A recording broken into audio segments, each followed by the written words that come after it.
Assalomu alaykum, kanalimizga xush kelibsiz. Mavluda Asalxo'jayeva og'ir judolikka uchradi.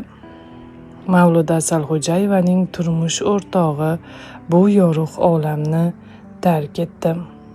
Bu haqda Mavluda Asalxo'jayeva Instagram sahifasida ma'lum qildi.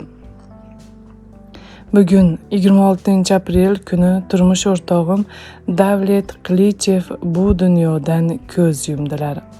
Janoza ertaga 27-aprel peshinda Islom ota masjidida o'qiladi deb yozib qoldirdi Mavluda Asalxo'jayeva.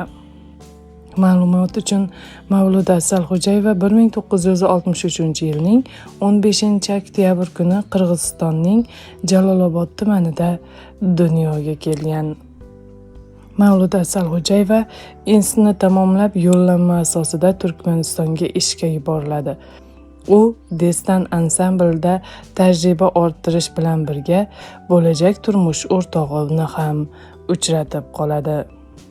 Destan ansamblida Davlet ismli yigit bilan tanishib qolganman. Ish jarayonida bir-birimizga ko'ngil qo'yib, oila qurishga qaror qilganmiz. Ammo u uylanib ajrashgan va 2 nafar farzandi bor edi. Albatta, u bilan oila qurishim yaqinlarimga yoqmagan, ammo men uning farzandlari borligini tabiiy qabul qilganman. Bolalarining ko'ngli o'ksimasin deb chiroyli kiyimlar oldirib, bolalariga yuborardik, deydi Mavluda Asalxo'jayeva.